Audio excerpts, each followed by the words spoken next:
طالبان څنګه له اشرف غني نه خوشحاله شول؟ اشرف غني کومه ګټه ورسوله؟ ملګرو کو تاسو هم غواړئ په پوره جزئیاتو پوه شئ ویډیو تر اخره وګورئ او زموږ چینل هم سبسکرایب کړئ. د افغان نیوز قدرمن لیدونکو ستړي مشئ. طالبان د کمال خان بند به سږکال د نیمروز مرکز او ولسوالیو ته اوبه ورسوي. د طالبانو سیمه ییز چارواکي هیله ښیي چې د کمال خان بند به سږکال د نیمروز مرکز زرنج او ولسوالیو ته اوبه ورسوي.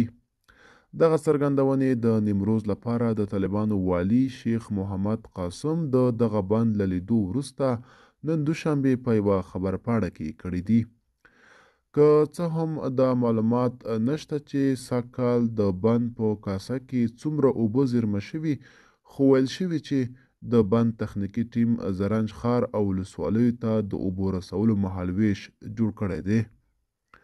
کمال خان بند چې له زرنج ښاره 90 کیلومتره لرې په چهار برجک ولسوالۍ کې پروت دی، د 52 میلیونو مترو مکعبو اوبو د زیرمې وړتیا لري. پخواني ولسمشر محمد اشرف غني د 2021 کال په مارچ میاشت کې دغه بند پرانیسته او هغه مهال په ګاونډي هیواد ایران غږ وکړ که له دې بنده اوبه غواړي باید بدل کې افغانستان ته تیل ورکړي. ملګرو دا به زموږ چمتو شوې ویډیو د لا ښکلي ویډیوګانو لپاره موږ سره پاتې شئ. تر بیا ښه وخت، ښې چارې.